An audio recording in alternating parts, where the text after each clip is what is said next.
Welcome to the Dumpster Fire Podcast, episode number shit.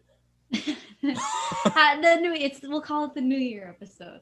The New Year episode. Happy New Year. Happy New Year. I think it's number 7. I think we're at number 7. Yeah, we're a little late with this one, but whatever. I was too busy taking care of my grandma and sleeping over New Year's. So fair. That's my fair. excuse.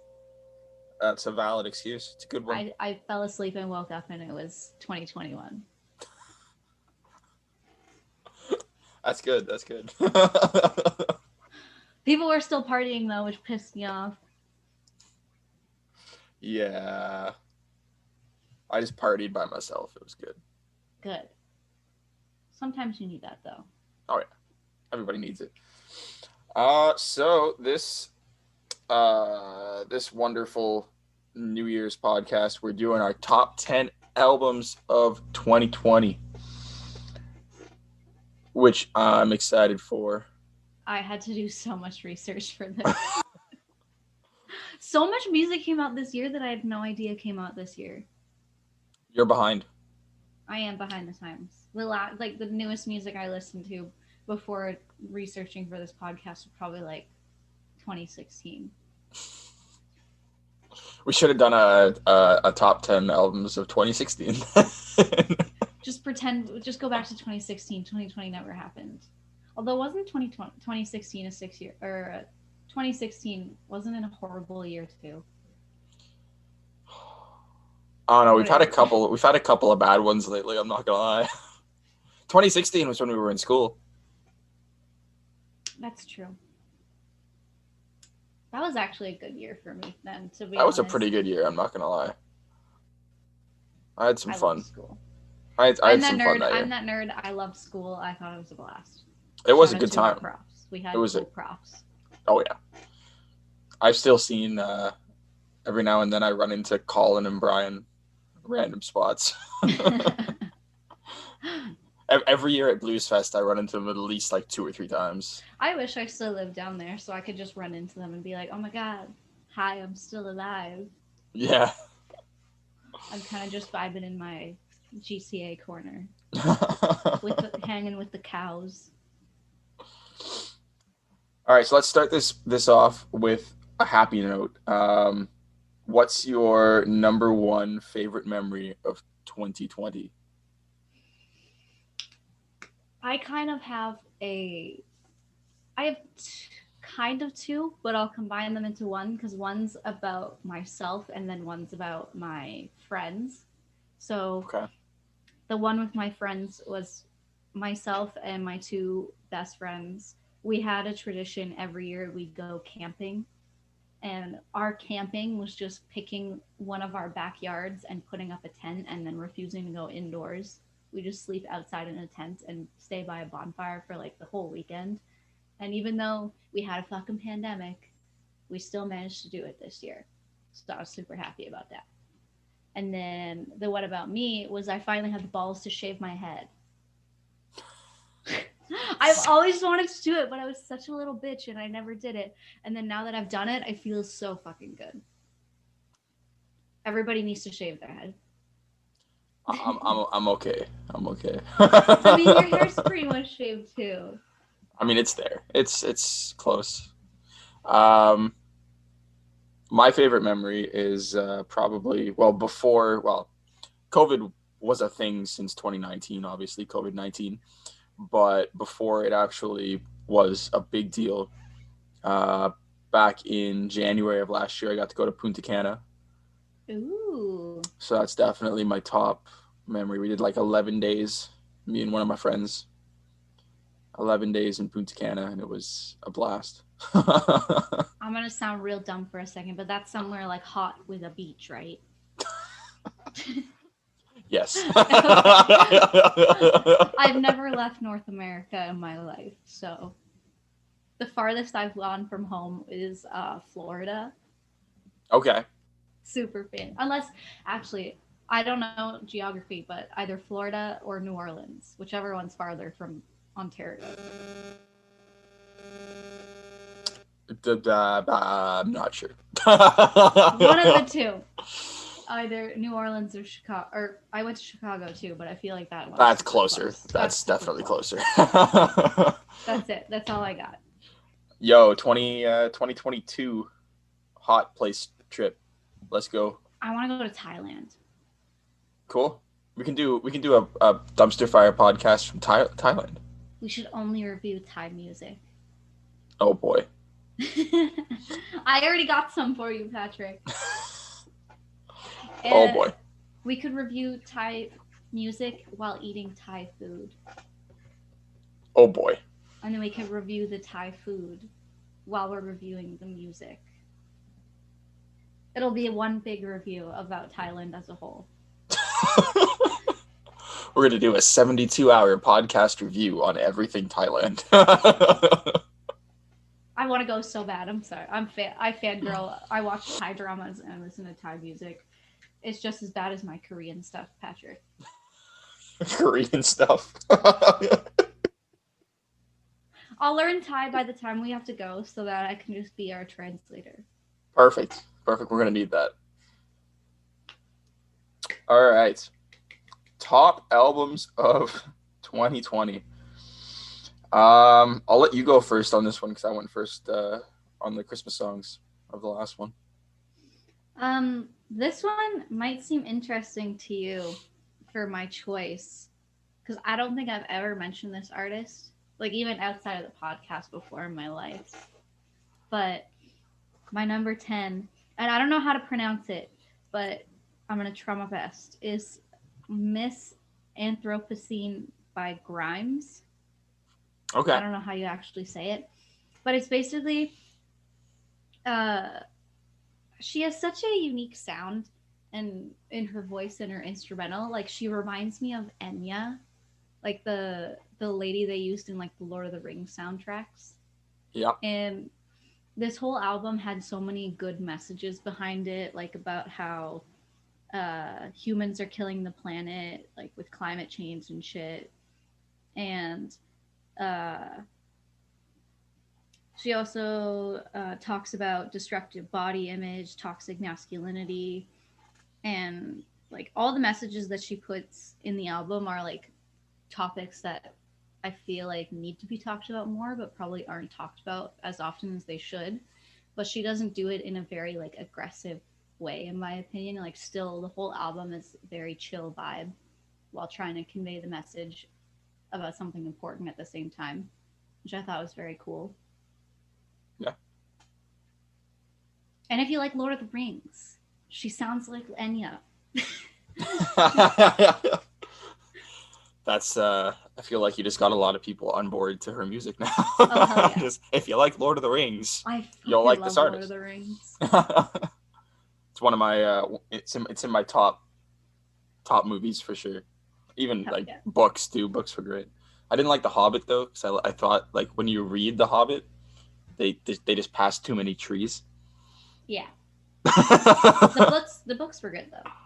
The books, I didn't like The Hobbit, the book. I liked the movie better, but the actual Lord of the Rings books, like the three of them, were fantastic books. Oh yeah. Just minus The Hobbit. I thought The Hobbit was like too long for no reason. Yeah, that's true. That's my only critique. Okay, so You're number 10. my number 10. So I've been a fan of these guys for a long time, since like 2011, I want to say. Hollywood Undead. Oh hell yeah. I'm honestly a really big fan.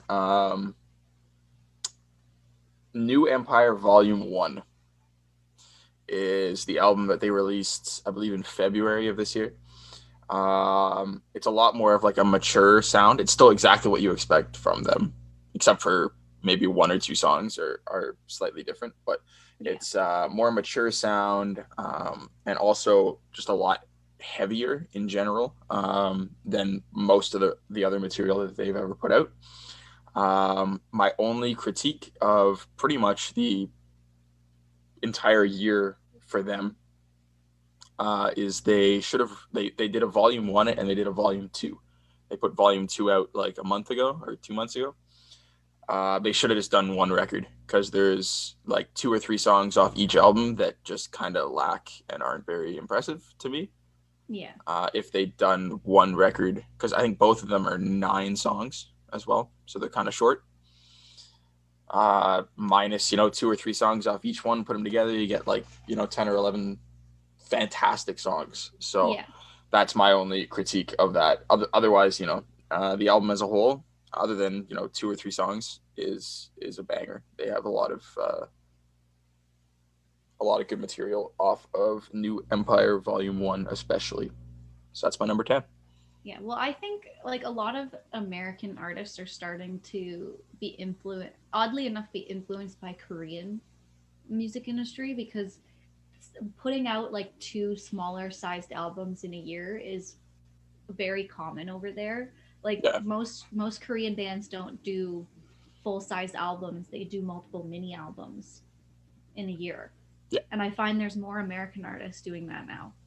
Oh yeah. So Yeah. maybe they were kind of picking off of that and doing the same, trying to do the same thing. I don't know. I mean, if you put out like a bunch of singles, or if you put out, two 6 song, like 6 song EPs, or just more content is always better. Yeah, It puts your name out more consistently, instead of going, putting 12 songs out on an album. Um, every 2 years, put out 6 songs once a year, or more than that if you can. Like, yeah, just depends on your writing style. It depends on how quickly you can come up with good content. But the more content you put out, more frequently, is always better. yeah. Are you ready for my number nine, Patrick? Yes.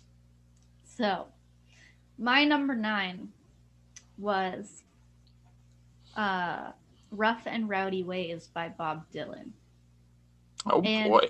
so I grew up with a lot of Bob Dylan, and I love that this album came out because there was always like there was a lot of fans that were like, "Oh, Bob Dylan's losing his voice, and he can't sing anymore." And then he basically just came out with this album, being like, "Fuck you, I can still sing. Here's my album for you. You're welcome." And like it seems like this album is much more humble and a down to earth side to Bob Dylan than what he normally puts out, in my opinion. And then it felt like a very self reflective album, uh, where he was basically just trying to come down from the stage and have like a almost one on one conversation with his fans rather than just like singing to the whole group and like not even caring about knowing who people are in the audience. And it just feels very honest when I'm listening to it. Yeah. I don't know if he promoted this album at all or anything, but I was I don't know. surprised. I was surprised that he released an album this year because I didn't know he was going to. Yeah, because I'm gonna be honest, I haven't even checked it out, so that's something for me to listen to. But Yeah. um, so my number 9, I might get. It's just got to be on here because they're my all-time favorite band of all time. My all-time favorite band of all time. Yes, I just said that. Green Day, Father of All. Yes. Yay! My number one band of all time, so I'm obviously gonna like the majority of stuff that they're gonna put out. This was a very different album, and a very different sound, that they experimented with. They got a lot of hate for it, but in my opinion, it is actually a very solid album. Um, and like the one main thing that I remember, because I put it on. They released it while I was in Punta Cana, actually, because they released it at the beginning of February. Um, and I remember when I got back, I put it on, in my house, and my mom was like, "Who is that?" And I was like, "It's Green Day. Like, how do you not know Green Day?" And she was like, "But it doesn't sound like anything like that's that. Did they get a new singer?" And I'm like, "No, it's the same guy. He's just doing something different." And that's Yep. what I love about like a lot of artists and stuff. Like, I'm the last person to be like, "You're changing your sound. That's a bad thing." Like, no, changing your sound is always a good thing. Experimenting is always a good thing. Whether it pans out or doesn't pan out, people like it, people don't like it, whatever. It's always a good thing to experiment and do different things. So Yeah. good on them for doing that with this record. Well, I'm a firm believer is you're gonna regret more of the things you don't do than the things you do. Yeah. So for me, it's always like at least try it. If it Yeah. doesn't work out, you can always fall back on what you know and what your fans know.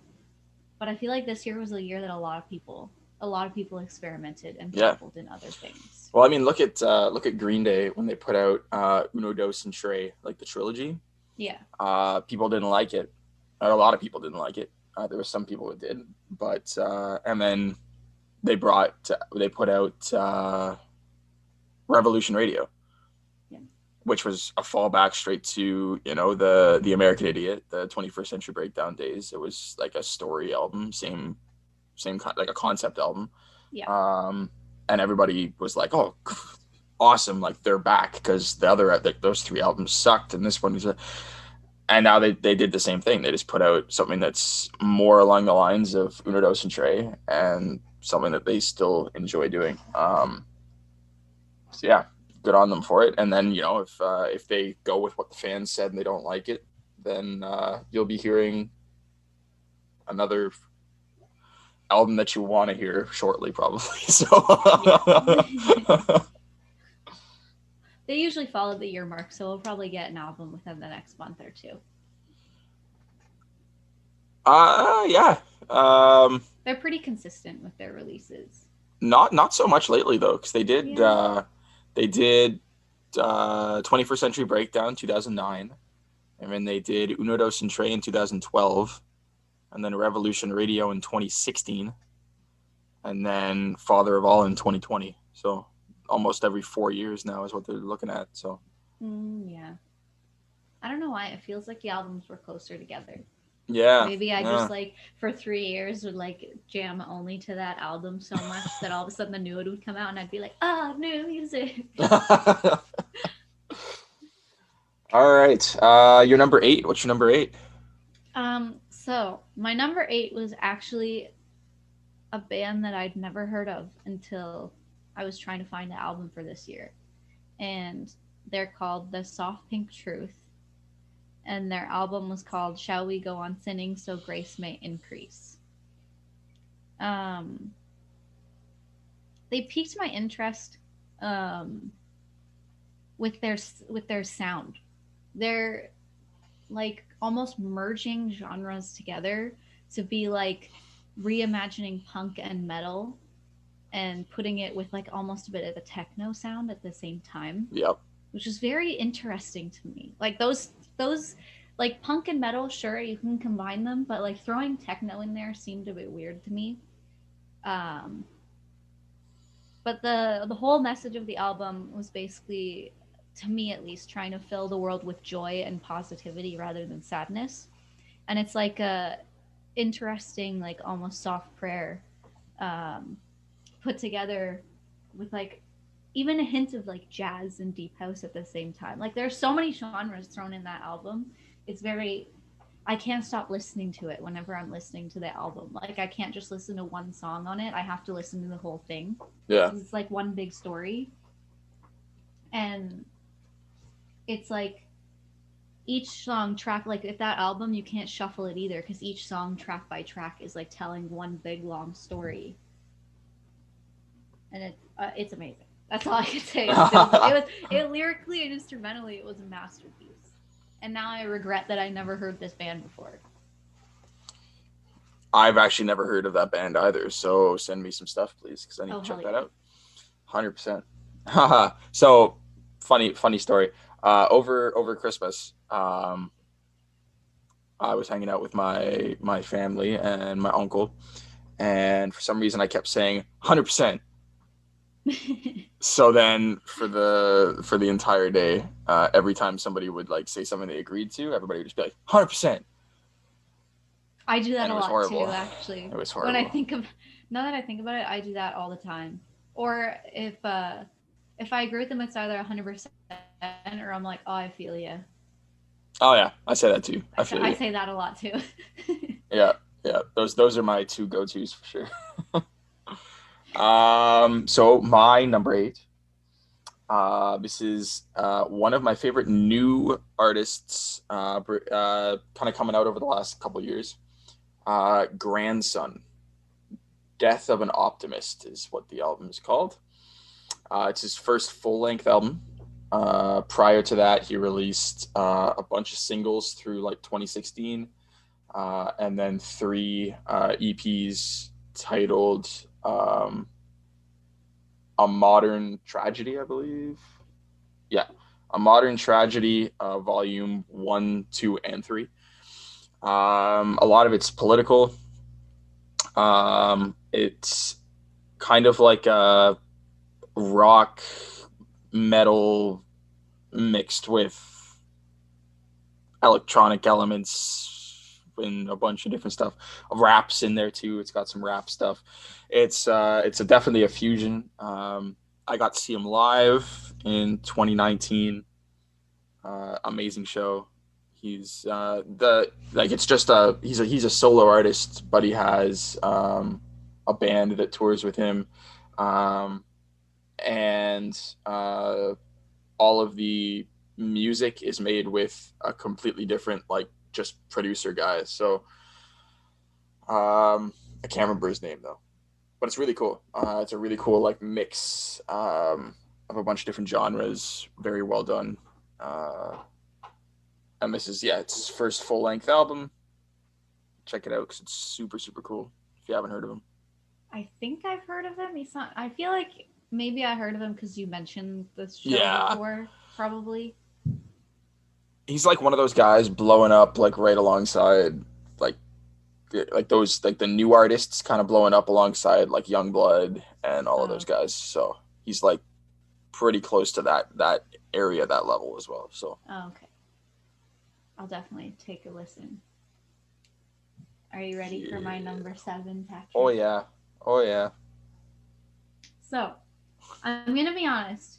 I put this on more on my list for the fact that I grew up with this band, like right from being like a tiny little human to now. Um, it's Power Up by ACDC. Oh, okay. All I right. fucking when I saw that they released the album this year, I was like, oh hell yeah. This is literally me getting to actually literally grow up with a band because like my mom raised me off of ACDC, and then now ACDC is all I listen to and I drive my car, and then they released another one this year, so it's literally following me through my life. I love that they've stayed true to their sound throughout all these years. Some of the songs to me did sound a little too similar to their older stuff, but I still just appreciated that they were able to stay true to what they are known for, kind of thing. Because some bands, they got a sound, they stick with it, and it's just, you can appreciate that they can just stick with it, even though it Yeah. is fun to see them change it up sometimes. And I just find uh, it's amazing to see that uh, the front man could maintain his same vocals even though he has hearing aids now.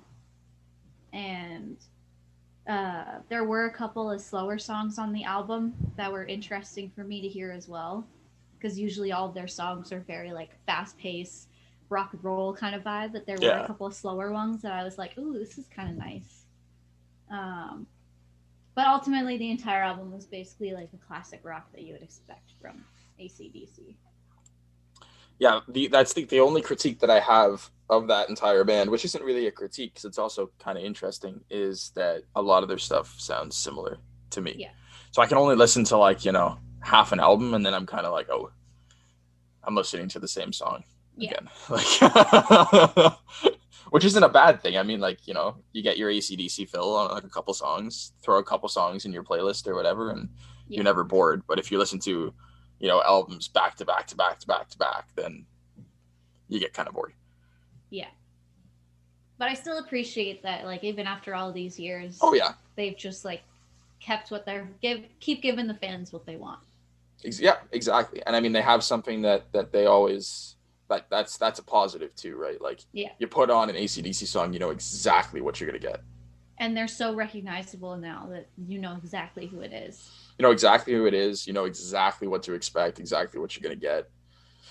You put on any song, you're gonna get the same thing. Yeah. um, album number 7 is From Ashes to New, Panic. Um, gives me old school Linkin Park vibes, back to like the Hybrid Theory, Meteora days. It's a rap rock mix.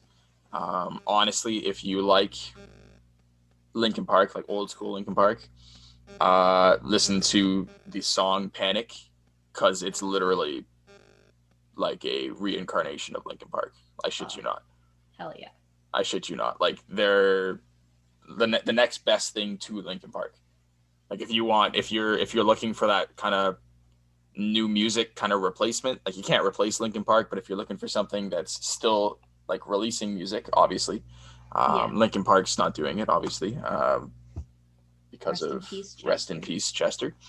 But if you're looking for that band that can replace and keep that new rap rock music coming to your eardrums, From Ashes to New is the place to be. They are fantastic. Oh, fuck yeah. I miss Linkin Park so much. Oh my gosh.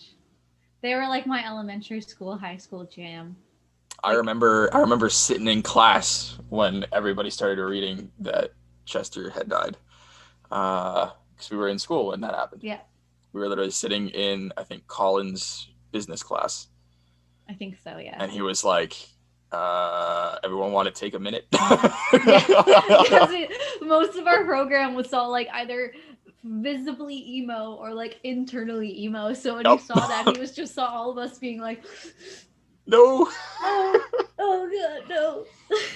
So everyone want to take a minute? I was that kid that I every single binder in elementary school, I just like scratched on like the Linkin Park logo. Oh yeah. Oh yeah. Even before I looked emo, I was emo from Linkin Park. Yeah. All I right, can't. so we'll get out of the sad vibes.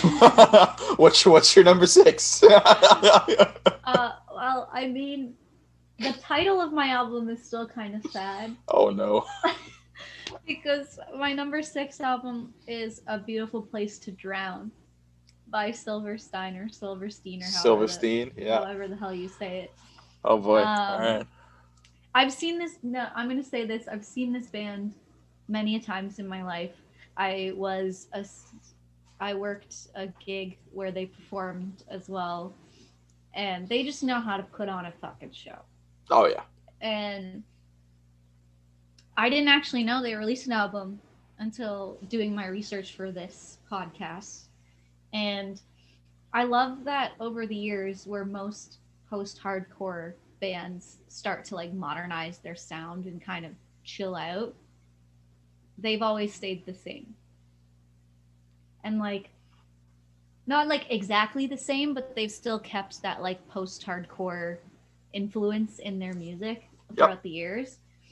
And like, this album had a bunch of interesting collabs that I didn't expect from them this year. I mean, maybe they maybe to some people it seemed like a reasonable collab, but some of them were kind of interesting to me. Yep. Like Beartooth and Simple Plan, I wasn't expecting those groups to ever interact with each other at all.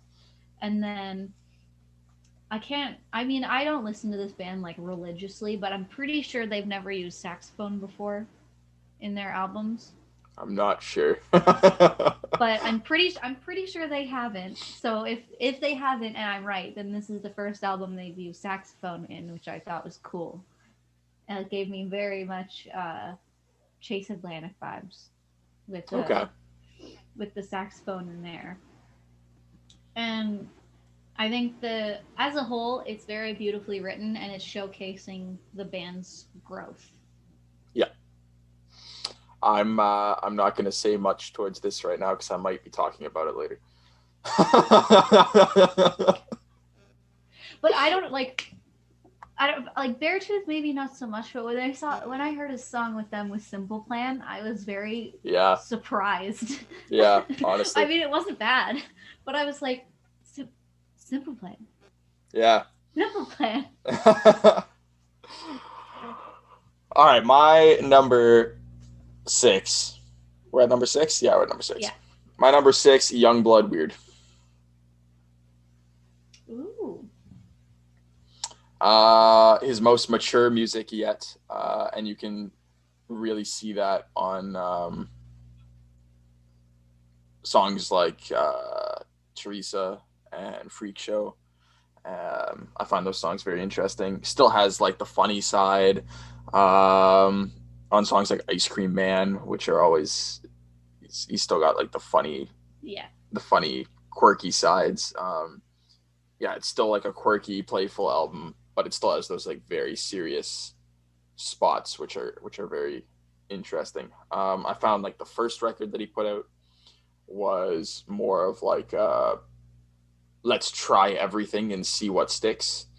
Yeah. And then this album was more of like, okay, this is what I am, you know, this is the sound that is Youngblood. So good on him for finding that very unique and very original sound, and he's definitely one of my favorite artists right now. So Yeah. great I album. like him. I like him.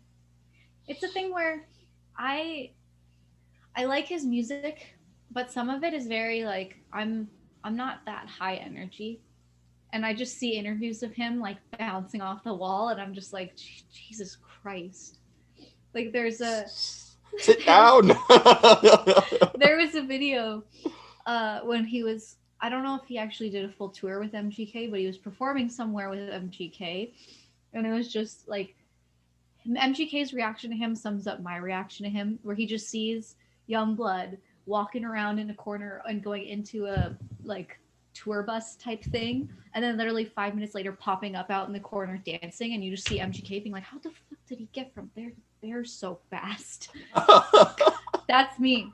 With him, I'm like, "How the fuck do you do all that shit in one day?"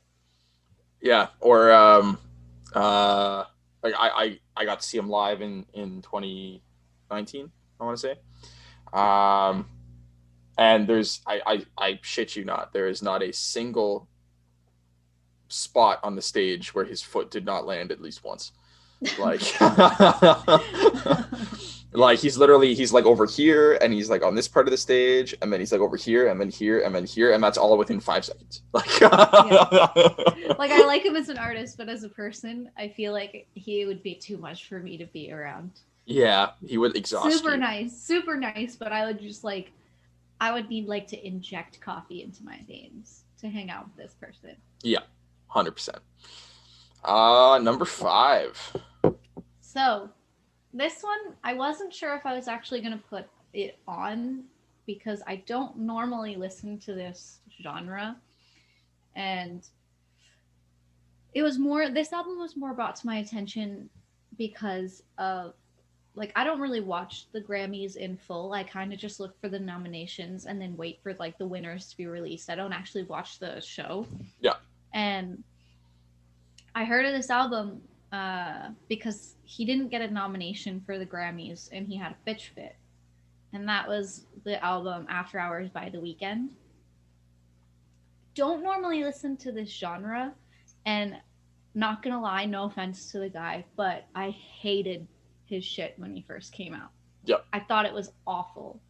And then when he started complaining about not getting a Grammy nomination, I was like, okay, either you have such an inflated ego that you think you're the shit, or maybe your music has actually improved. So I'll give it a shot. Why not? So I listened to it and I was like, holy shit. Like there's actually like maturing and growth from this man, and it's like uh it combines like new wave and R&B in such an interesting way that it actually, I don't know, it kind of drew me into the genre and makes me want to listen to more of this genre. I still don't like his old stuff, but I definitely am curious about this genre now. But I love that his use of like pitch shifted echoes on a lot of his tracks, and then it kind of creates this like unique vocal for him in all of his Yeah. songs that still gives him that recognizable sound, but shows that he's more mature from what his other songs were to me. Yep. And it's kind of like a monologue to me of someone trying to come to terms with any like poor choices they've made in their lives and trying to become a better person. So it's almost like this album is him being like, I'm trying to become a better person in life. Yeah. Um, I love like specific artists when you listen to an album and then it makes you want to get more into that genre of music. Yeah. Um, when I got into like metalcore and that kind of stuff, that was all Avenged Sevenfold did it for me, and then I worked my way back and I got into all of the mainstream artists in that genre, and then when it came to more of like a pop influence, I guess. 5 Seconds of Summer did it to me with like some of their newer albums, and then I Yeah. worked my way and I got into like One Republic, and I got into like all of these other areas of music. And then when it came to rap, that actually just happened, and I listened to Machine Gun Kelly's. I listened to Machine Gun Kelly's like new album, and then I worked my way back through all of his rap stuff, and then I went into got into NF and Tom McDonald and Yep. a bunch of other artists in that area as well. So it's really interesting how just like one you can listen to one album and then work your way back through their catalog and then be like, okay, this is a great artist. Like, where's more? Like, Yeah. I still like I can't remember all the people that were I think it was album of the year that his this album wasn't nominated for that he wanted it to be, and I don't remember all of the albums that were part of the nominees, so I can't really say whether I think this one deserved the nomination or not. But I feel like his bitch fit online was a little bit over the top and over dramatic for me. I think you should just understand how good your specific album is and not base it on nominations and sales and what you think should have Yeah, happened and because blah blah blah. I'm pretty sure BTS's album was in the same category that he wanted to be nominated in, and I feel like I hate comparing artists, especially when they have completely different sounds. But if you look at BTS, literally, when the moment they got their nomination, they went on 3 different talk shows. They're constantly doing interviews, constantly doing promotion. Whereas with this album, I didn't really see a lot of promotion or work into trying to sell this album. Yeah. Um. What's your number 5, Patrick? All right, my number five. Um. A Beautiful Place to Drown from Silverstein. This is my number five. Ooh, what are your thoughts? I love this album because I thought it was like a refreshing kind of newer sound on that Silverstein kind of came out with. Um, they they added like a lot of cool like elements into their sound, which I wasn't a fan of Silverstein at all. And this definitely kind of brought them more to my attention, and I've checked out some of their older stuff, and I have more respect for them now. Um, but this album was absolutely fantastic. It was a masterpiece. I can't find a song that I didn't jam a bunch on this album. So, and Yeah. that's saying something because this album is my number five. Yeah. I thought this album was going to be my number one. No joke. Really? Yeah, Ooh. yeah, but it's my number five. But just like a lot of bands this year, this album was another album where another band this year kind of evolved their sound a little bit. Yeah, yeah. We've seen a lot of it throughout the year for sure. Yeah. Ironically, because your number 5 was something on my list, Oh Patrick, my no. number 4 was something that was already on your list. Oh no. Um, Father of All by Green Day. Hey. Because here's the thing, I'm one of those people that I can appreciate when artists that I like keep the same sound, but I almost appreciate it more when they have the confidence to go out and change their sound. Yeah. And this one was very interesting to me because even though, like you said in your point, it was like that like three-part thing they did. I can't In remember what it's. 2012, yeah. Yeah, Uno dos and that tre.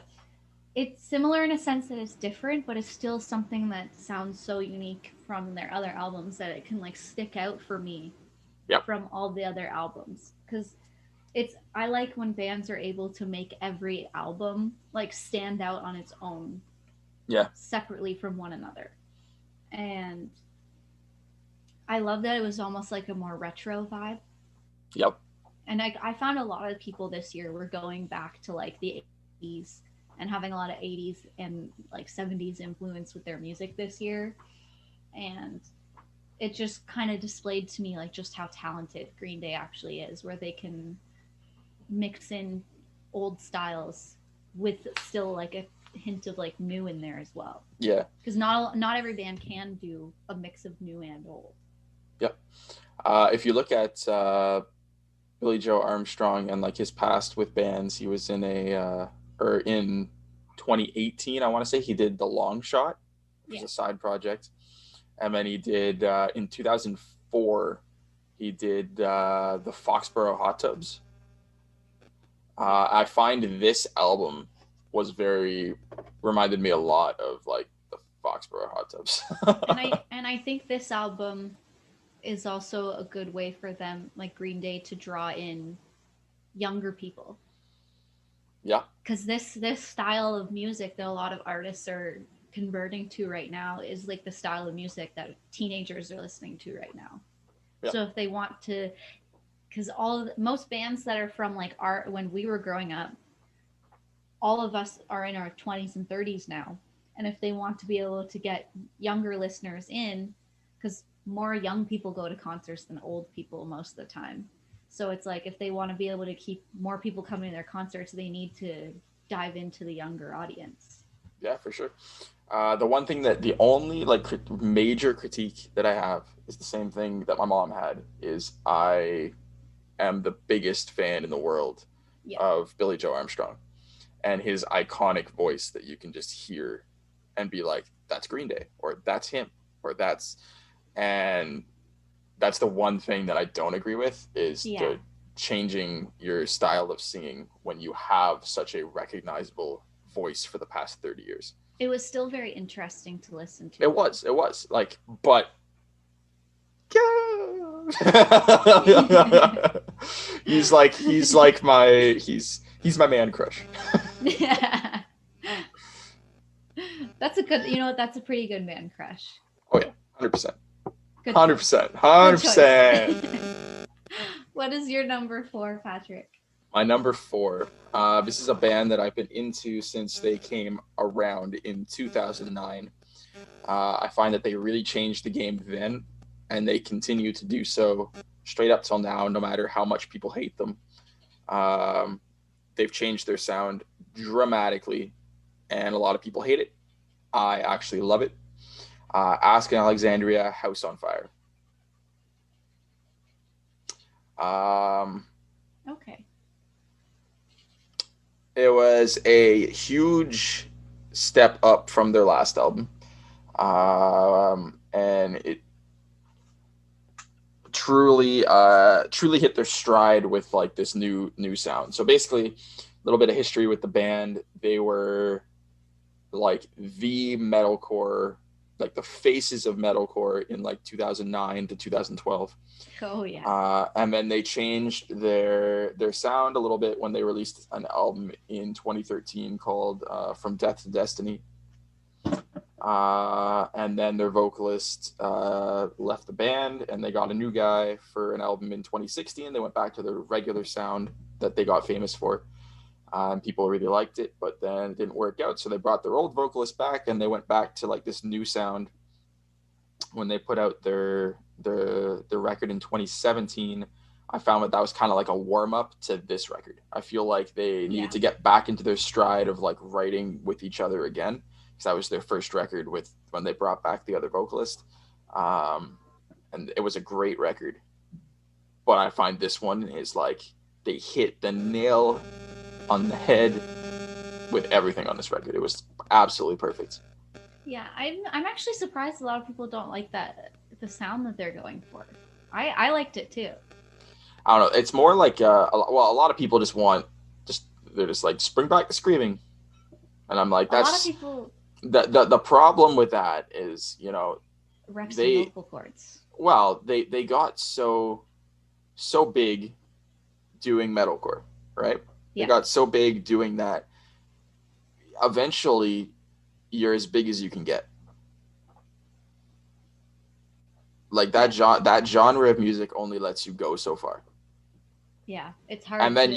you can keep your influences. You can still incorporate elements like that. Look at Bring Me the Horizon. They still look at the record that they just put out this year. Yeah, They have several, or I think two songs on that record where it's mainly scream vocals. I mean, the rest are still the sound that they're known for now.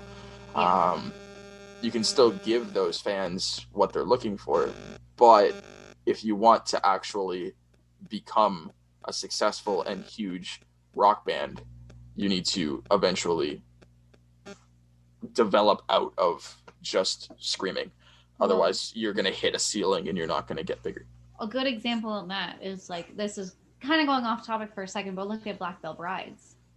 Yeah. Andy doesn't scream anymore, and look how they're starting to blow up again for a bunch of people who weren't even like emo kids in high school. Like there's a bunch of like mainstream kids now that are seeing Black Veil Brides and are freaking the fuck out about them now, and like and then they're going back to his old stuff of screaming, and they're like, holy shit, this is what he used to do. And it's because he hasn't screamed in so long that like younger people don't even realize that that's what he used to do. Yep. That's yeah, Black Veil Brides are another good example for sure. Trying to think of other ones like there's so many bands that There's too many bands, are you can't keep track of them. yeah. It cut out. That sucks. Fucking technology. Apparently, Technology is garbage. your computer doesn't like asking Alexandria. Apparently, it doesn't. Yeah, it's one of those haters. You didn't have anything else to say about it, though, did you? No, I think that was pretty much it for me. So let's go with your number three. Okay, I'm going on a complete. I mean, for anybody who's been listening to the podcast at this point, I feel like they won't be surprised. But it's K-pop. Oh boy. And okay, so I also did one of the songs off this album as a song of the week one week. Okay. But it's the album B, like by BTS. Yeah. This is also the one that I was super proud of for them because they got a Grammy nomination for it, which is like a huge milestone for K-pop in North American music industry. And I just think, especially because most of their albums in the past are more like really like upbeat and shit, they had this album which was had a bunch more like slower and casual songs, which showed like a bit of more maturity for me. I don't know how old some of the members are, but like they have a pretty wide age range, I think. So it was nice to see that like even if some of them are like slightly younger, they've all just matured into like these nice young men. Yep. Um, this album seems like it has more of their bigger hits as well. So I don't know if that's maybe showing like that their fans even agree that this is one of their better albums, because this album to me seemed like more of songs from this album were played a lot rather than just focusing on the singles from all the other albums. Like this one had some of the ones like hidden in there, not as singles, like being more popular. Um, but yeah, that's pretty much all I said about it. All It right. just showed a good maturity and growth in them as a band, and it's really yeah, it's really like a milestone for K-pop in North America. All right. So my last three albums, there's always like two or three albums every year that are just some of those albums that you're going to listen to for the rest of your life. You're never going to forget about. They change your perspective. They do a lot of stuff, right? So that's where these next three albums come in. So I can't. It's very hard to choose between these three albums because they're all absolutely perfect. and these are albums that are just amazing. But my number three is 5 Seconds of Summer Calm. Um, Catchiest melodies and harmonies of the year go to this record. Yeah. Great lyrical content. Overall, I can't tell you a thing that's wrong about it. It's just a fantastic record, start to finish. I don't know why, but for some reason, I mean, maybe it's because I've been listening to that album for so long. I didn't put it on my list because I thought it came out in 2019. Because Haha. that album would have been on my list. No word It's will a lie. 2020. It's a 2020 album. That album is fucking amazing. Yeah. They're a great band. I've watched them since their YouTube days.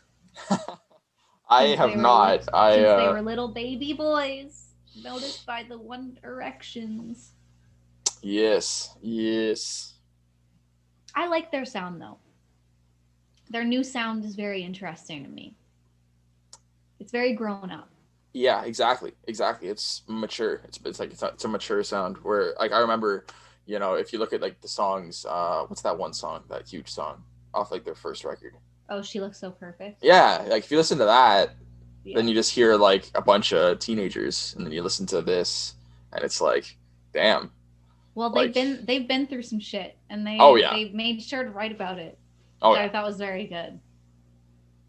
Well, they basically took a hiatus for like, I want to say almost 2 years, where they basically just lived up in the mountains oh yeah. and fucking found their zen place, and I was like, hell yeah. Why not?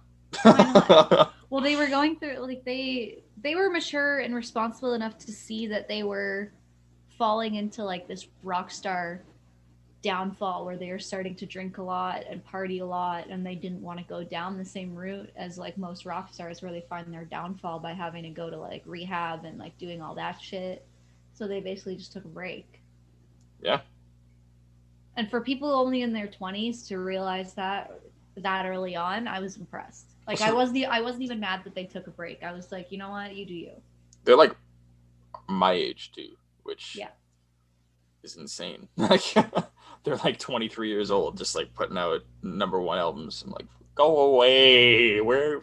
Give me a little bit of this. Come on. Actually, the drummer, his album that he released this year, I think that deserves an honorary mention. Yeah. Because that boy, his first single was about males having body issues just like women. I was like, beautiful, perfect. Yep. What's your number two? So this like touches my heart. It's like a good throwback to the very day one of Dumpster Fire podcast because I picked Tickets to My Downfall by MGK.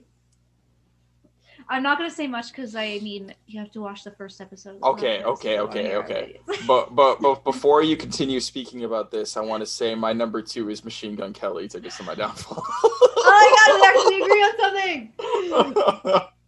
Oh boy. Mine might be slightly different. Like I said it when we reviewed it the last time. I've been a fan of MGK for years, and I just remember everybody shit on like I don't know what it is about my town, but for some reason, everybody in my town fucking hates Machine Gun Kelly. It's all Eminem fans here, and they're too focused on the beef to really pay attention to like when the Eminem MGK beef came out. I was a fan of both, and I was like, I don't give a shit. Fuck it. I'm gonna just like focus on the music. Because when it comes to drama between artists, it's like I don't care. That's Yeah. personal. I'm focusing on the music. I like both of them. They're both different in their own unique ways and all that shit. And I was impressed that he could make a punk album and really do the genre justice. Like he did his Yeah. research. You could see that he loved the genre. He collaborated with Travis Barker. Travis Barker, and I'm pretty sure Youngblood worked on him for some of it too. Most likely, they work on a lot of stuff together. So like he really put a lot of effort into it, and really he did the genre justice as a whole.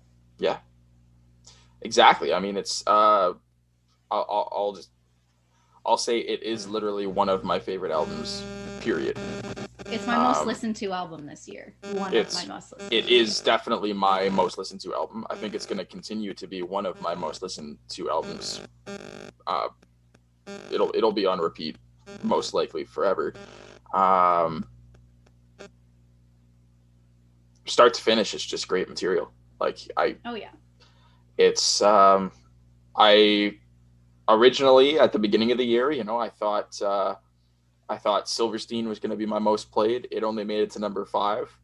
I thought Machine Gun Kelly 100% was going to be my number 1, but I forgot about an album, so Yeah, I was the it's same my when number I 2. when I when I wrote my when I was making my notes. I originally put Tickets to My Downfall as number 1, Yep. but I mean, just like with you, I know there. Like, I showed my boyfriend Tickets to My Downfall, and he never listened to Machine Gun Kelly before. And I think, just like for you and for my boyfriend, this album was a doorway for a lot of people to start listening to him too. So I think it was a smart choice for him to do It was a very punk smart. album. Very smart.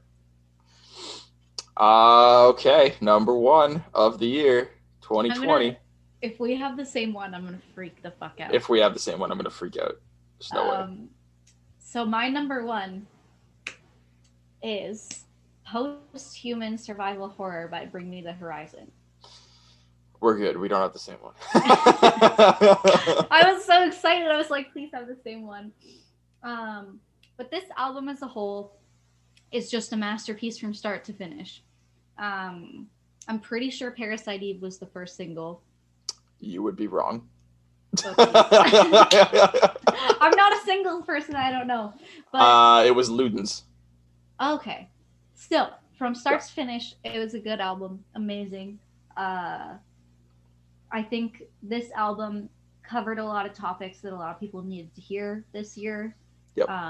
Parasite Eve being one of the biggest ones because it was literally about Oh, yeah. COVID. The collaborations on this album was fucking phenomenal. Like, you have Baby Metal, which I was like, Jesus Christ, are you for real? And then Youngblood, and then the one that got my little excited feet kicking was Amy Lee from Evanescence. Oh, I thought we were gonna say Nova Twins. No. You know what? I did get excited about them, but I was that Evanescence bitch in 100%. in high school. Yeah. Like, I agree. and she hasn't done anything in so long. So when I heard this song, and when I saw her name in the title of the song, I was like, oh, this is the first song. I usually try to listen to an album from like song 1 down, but as soon as I saw her name, I was like, oh bitch, I'm listening to this first. I have to. And their voices together were so fucking good. It blew me away. And like I can't talk about each specific song because in case we review it in the future, but I'll have a lot to say about that song if we review it later. And I think this album really, again, like I've been saying with a lot of bands, it showed a lot of growth for them this year. And just the whole order of the album and the flow, there wasn't really anything bad I could say about the album at all. So that's why I had to put it, because I also thought back to when we did the episode on Tickets to My Downfall, and I did have some bad things to say about that album. So that's why I couldn't end up putting it as my number 1, because I had nothing bad to say about the Bring Me the Horizon album. Yep. So originally I had Machine Gun Kelly as my number 1, and I had Bring Me the Horizon as my number 10. Yeah. I forgot all about this album, though. So from April to probably July or August, this album was on repeat. This was like the album that I had on repeat 24/7 before Tickets to My Downfall came out, which is then what I transitioned into listening to 24/7. Yeah. This album, I've been a fan of this artist for years. They are absolutely amazing. This was my driving music for the summer. It's just an overall catchy album. Not a bad song in sight. This is probably one of my favorite records. Like I said, the top 3 records that I've listed are going to be 3 of my favorite albums. All Time Low, Wake Up Sunshine. Ooh. That was a good album this year. this album, you always have that sound in your head that you're just like, man, like I really wish an artist would like combine this sound with this sound and release an album that sounded like this. You know, you always Yeah. have that want, like, oh, I really wish somebody would do this. And they achieved what I wanted. Like this, like whenever I think of like like a couple artists, and I'm just like, oh, I wish you could combine all those sounds and put an album out that sounded like this. Yeah. This was the album that I've always wanted somebody to put out. So this was by far my favorite album in 2020, and possibly over the past several years, my favorite album I've heard in a long time. So I love that band. I was obsessed with them. oh yeah, oh yeah. I've been Alex was my man crush when I was in high school. you know what? Last year I loved what he put out with Simple Creatures too. The two EPs that they put out were absolutely fantastic. Yeah. With And I liked what's his face? What's his name? Fucking Blink 182 guy, Mark Hoppus. Yep. Yeah. I'm terrible with like names. Like especially if they're in a band, I'm like, get that guy from Blink 182. And it's like Yeah. there was more than one guy in Blink 182. And then they list but off it's that guy. and then whoever you're talking about lists off everybody else before they get to the guy you want to talk about. Like, yeah, Travis Barker, no. Yeah, Tom DeLonge, no. The other guy, Mark yeah, yeah. Did we decide that we were gonna do a song of the year this year? I have one. I do too. I just went based off what my Spotify told me was my most listened to song, though, because I feel like that's a good judge of what you actually really enjoyed. I don't have Spotify, and so the one that I use doesn't tell me what my most played song was. So I Okay. kind of just had to try and figure it out for myself. Go for it. What is your most played song of the So year? when I was also making my album list, I picked my song of the year first because I felt like it was a lot easier for me, and I stuck with a song released in 2020 just to kind of go with the vibes of uh, sticking with the top of 2020 episode. And I wanted to avoid my top song being from an album that I put in my top 10.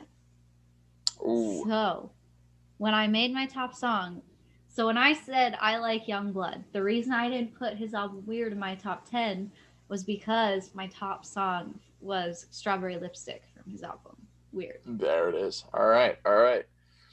I love that song. That's a fantastic song. I One of my think it was favorite one of the songs off that singles. album. I think it was one of the It singles. was, I believe, it was single number 3, because Weird was the first one. Hmm. I honestly didn't really like Weird. Yeah, It was me either. very, as no pun intended, but it was very weird. It was. Yeah, it had And like a weird. Yeah, it was strange. I liked I think Cotton Candy was another single. It was. And I liked that one, but there was something about Strawberry Lipstick that I liked more. Oh yeah, for And sure. like I don't know. It was just a song where it was like super catchy to me, and it was very much like I felt, especially looking back to when Youngblood first came out to now, it just felt, it makes me so happy listening to it, just knowing that he's almost like found himself as an artist. So Exactly. every time I listen to Strawberry Lipstick, I'm just like, you're so comfortable just living in your moment, and I love it. I did not do the same thing as you, and I this artist and this album is in my top 10. I went. I thought a good way to, because I don't know. I listen to so much music. I don't know what my favorite song is. I don't know. It's so hard to pick one. So I just went, Spotify is going to tell me what my most played song was, and we're going to go with Yeah. that because chances are that is my favorite song. So my favorite song or my most played song of 2020 is "My Ex's Best Friend" from Machine Gun Kelly. That is a good one. Yep. That was on repeat. I have a lot of memories that go with that song. On repeat for the entire summer, or since it came out. I think it came out in like August. It was on repeat, or like the end of July, maybe. It was It on came out. repeat. It came out some point in the summer. Yeah, it was on repeat 24/7 for the entirety of the rest of the summer.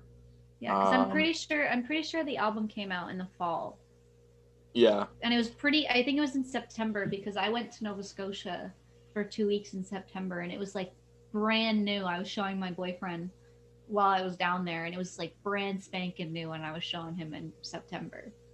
yeah. I was Tickets to My Downfall came out in October, end of October, and from I'm pretty sure it came out before September for sure. It came out in either late July or early August. I'm gonna look it up right now. And because the music video came out like 3 weeks later, I think. Yeah. But it was out on Spotify and streaming platforms before. Um, It came out 4 months ago, on August 26th. Interesting. no way it came out on August 26th. That's what YouTube says. No way. Yeah, because that's the music video, isn't it? It's a music video. Yeah, the music video came out, but the song was out before that. Music video, August 26th. I'm looking this up right now. Where is it? Oh, shoot.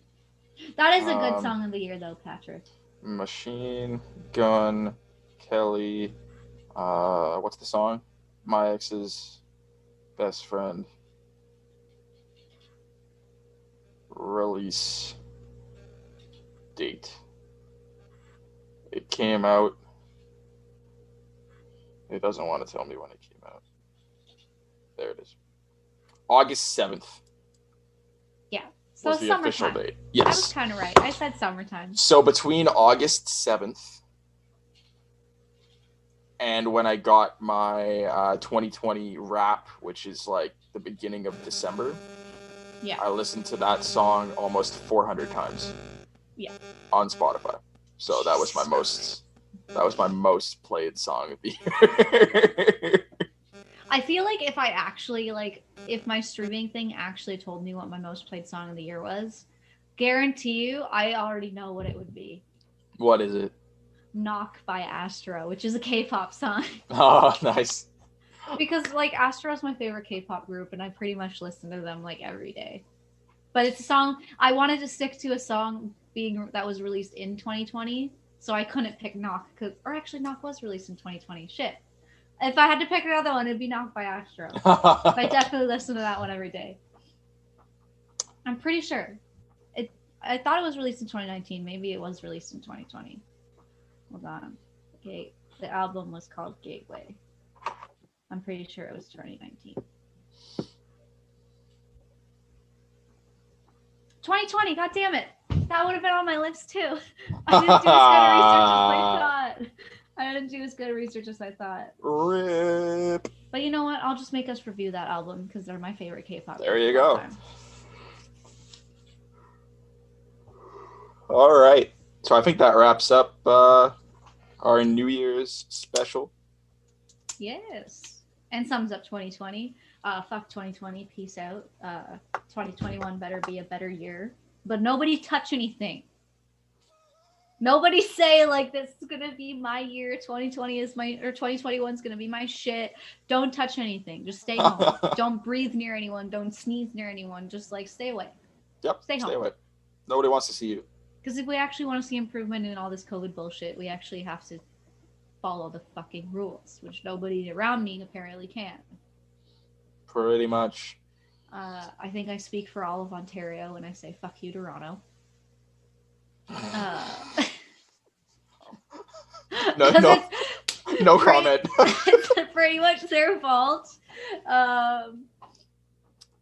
Only because I'm only gonna say because of Pearson Airport.